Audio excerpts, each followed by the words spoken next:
लग्नानंतर होईलच प्रेम या मालिकेच्या आजच्या भागामध्ये आपल्याला पाहायला मिळणार आहे, पार्थ हा काव्याला लॉंग ड्राईव्हसाठी विचारतो तर नंदिनी जीवाला डिनरसाठी ऑफर करते. तर नेमकं काय काय घडलं आजच्या भागामध्ये ते आपण पाहूयात. तर काव्या पार्थला म्हणत असते, पार्थ अजूनही आपल्यामध्ये मैत्री होऊ शकते. जी मैत्री आतापर्यंत झाली नाही ती मैत्री आता होऊ शकते आणि ही मैत्री मी आउट ऑफ गिल्ट करत नाहीये, मनापासून करते. पार्थ, तुमच्यासारख्या माणसाला आयुष्यामध्ये संसार हवा होता, प्रेम हवं होतं. त्या माणसाला आज डिवोर्सच्या वाटेवरती चालायला लागतंय माझ्यामुळे. याचं गिल्ट आहे माझ्या मनात. तुमचा क्लायंट आणि माझा डिवोर्स लॉयर एकच माणूस निघाले. त्यांच्याकडून तुम्हाला हे सगळं कळलं. ज्या गोष्टी मी तुम्हाला शांतपणे माझ्यासमोर बसून सांगणार होते त्या गोष्टी तुम्हाला चुकीच्या पद्धतीने कळाल्या. पण काव्य आणि पार्थचं बोलणं चालू असतानाच रम्याचा फोन हा चालूच असतो आणि हे पार्थला माहिती नसतं. त्यामुळे पार्थ आणि काव्यामधलं सगळं बोलणं रम्या ही फोनवरती ऐकत असते. तेव्हा आता काव्या पार्थला म्हणत असते की ज्या व्यक्तीचा प्रेमावर, संसारावरती विश्वास आहे ती व्यक्ती मला डिवोर्स देते. त्याचं गिल्ट आहे माझ्या मनात. जी गोष्ट मी करणार होती ती गोष्ट तुम्ही केलीत. तुम्हाला हे सगळं करताना किती त्रास होतोय याचं गिल्ट आहे माझ्या मनात. म्हणूनच मी हे सगळे प्रयत्न करत आहे. माझ्यामुळे तुमच्या चेहऱ्यावरचं हसू गेलंय.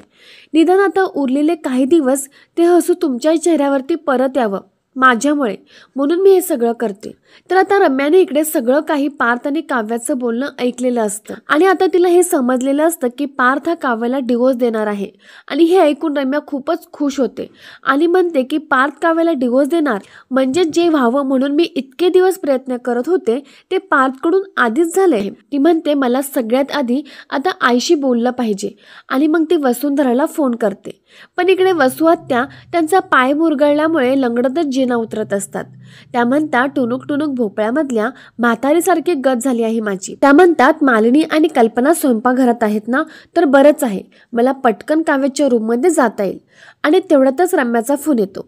तेव्हा त्या स्वतःशीच म्हणतात, आता या रम्याचा फोन आला म्हणजे तिने नक्कीच काम झालं की नाही हे विचारायला फोन केला असेल. ते चिडून म्हणतात, तिचं काय जात आहे ऑफिसमध्ये बसल्या बसल्या फोन करून विचारायला. इथे माझी काय घट झाली आहे मलाच माहिती आहे. मला धड चालता सुद्धा येत नाहीये. रम्याचा फोन कंटिन्यू चालूच असतो. तेव्हा त्या म्हणतात की हिचे फोन तर एकसारखे चालूच आहे आणि परत मी तिला सांगितलं की काम झालं नाही की पुन्हा चिडचिड करेल.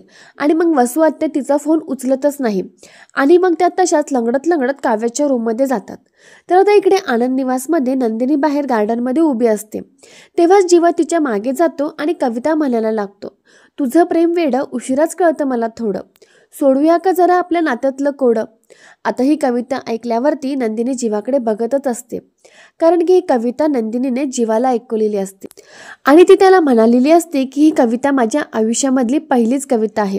तर आता जीवा त्या कवितामध्ये अजून काही लाईन्स ॲड करतो आणि त्या नंदिनीला म्हणून दाखवतो. कविता ऐकून झाल्याच्या नंतर जीवा म्हणतो की तू आता काहीच बोलणार नाहीयेस का. तेव्हा नंदिनी म्हणते की मी अजूनही काही बोलावं असं वाटतंय का तुम्हाला. जीवा म्हणतो, का तुला नाही वाटत. तेव्हा नंदिनी म्हणते की प्रश्नाचं उत्तर प्रश्नच कसं असू शकतं. जीवा तिला म्हणतो की तू तरी कुठे उत्तर देतेस. नंदिनी म्हणते, तुम्हाला उत्तर हवंय. जीवा म्हणतो, पण उत्तरच नको, तुझ्या मनामध्ये जे काही आहे ते सगळं बोलून मोकळी हो. नंदिनी म्हणते की ठीक आहे जीवा विक्रम देशमुख, आज रात्री माझ्यासोबत डिनरला याल. नंदिनीने असं विचारल्यावरती जीवा तर खूपच खुश होतो. नंदिनी त्याला म्हणते की मला जे काही बोलायचंय तिथंच मी सगळं बोलेल. तेव्हा आता जीवा खूपच खुश झालेला असतो. तो लगेच म्हणतो की डन, मी रात्र होण्याची वाट बघेल. तर आता रात्री नंदिनी सोबत डिनरला जायचं म्हणून जीवा खूप आनंदाने तिथून निघून जातो. पण आता नंदिनीच्या डोक्यात तर वेगळंच काहीतरी चाललेलं असतं. तर आता इकडे ऑफिसमधून काव्या रागाने घरी जायला लागते. तेव्हा पार्थ तिला म्हणतो की काव्या, तुम्ही जर अशा रागाने निघून गेलात ना तर मला खरंच वाईट वाटेल. तेव्हा काव्या म्हणते की मी रागवले असं कुठं म्हटलं, वाईट वाटलं मला, माझ्यामुळे तुम्हाला वाटायचं ना तसं. पार्थला विचारते, वाटायचं ना तुम्हाला वाईट. तेव्हा पार्थ म्हणतो की हो वाटायचं, पण तुम्हाला कुठे फरक पडायचा. काव्या म्हणते की जसा तुम्हाला आता फरक पडत नाहीये तसा तुझा बदला माझा बदला असा खेळ खेळतोय का आपण नकळत. तेव्हा पार्थ म्हणतो, खेळ खेळायला आपण काय लहान नाही आहोत. काव्या म्हणते की कधी कधी वाटतं लहान होतं ना तेच बरं होतं. अशी भांडणं रुसे फुगवे झाले की कट्टीबट्टी करून सगळे प्रश्न सुटायचे. पार्थ म्हणतो की प्रश्न सुटायचे का, तर तेव्हा एक घट्ट मैत्री होती. पण इथे ना आपल्यात मैत्री आहे आणि प्रेमाचा तर दूर दूरपर्यंत संबंधच नाहीये. मला चांगलं वाटावं, आनंद मिळावा म्हणून तुम्ही सिनेमन कॉफी ऑर्डर केलीत. माझ्यासाठी श्रीखंड बनवलं, आज आईकडून शिकून खिचडी बनवून आणली, मला चांगलं वाटावं म्हणून तुम्ही आणखीन एक गोष्ट कराल. तेव्हा पार्थ म्हणतो की मला चांगलं वाटावं म्हणून तुम्ही माझ्या गाडीत येऊन बसला होता ना, माझ्याबरोबर आज रात्री लॉंग ड्राईव्हला याल.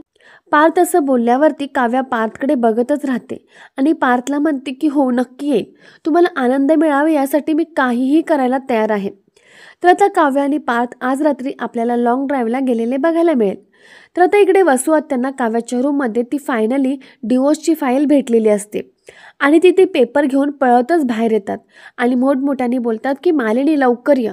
मालिनी पटकन बाहेर येतात आणि त्यांना म्हणतात की तुम्हाला लागलं आहे ना, तुम्ही अशा का पळत आहात, काय झालंय काय नक्की. तेव्हा वसू आत्या म्हणतात की बरंच काय झालं आहे, तू स्वप्नातसुद्धा विचार केला नसशील ना, असं काहीतरी.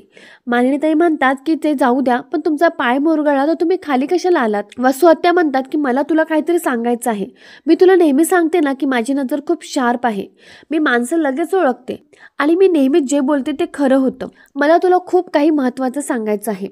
मालिनीताई म्हणतात की हो सांगा ना. वसू आत्या म्हणतात की पार्थने काय केलं तुला माहिती आहे का. त्यांचं वाक्य पूर्ण होण्याच्या अगोदरच रम्या घरी आलेली असते आणि ती पावसात भिजून आलेली असते आणि तशीच ओली छत्री घेऊन घरात येते. मालिनीताई ती छत्री घेऊन बाहेर जातात आणि तेवढ्यातच रम्या वसू आत्यांना म्हणतात की तू आता काहीच कोणाला दाखवू नकोस आणि कोणाला काहीही सांगू नको. आणि मग रम्या मालिनीताईंच्या समोर सगळं काही सावरून घेते आणि त्यांना डिवोर्स पेपरबद्दल काहीच कळून देत नाही, कारण की रम्याचा प्लॅन आता काही वेगळाच असतो. तर प्रेक्षकांना या सिरियलची अशी पुढची अपडेट बघण्यासाठी व्हिडिओला नक्की लाईक करा आणि चॅनलला सबस्क्राईब करा.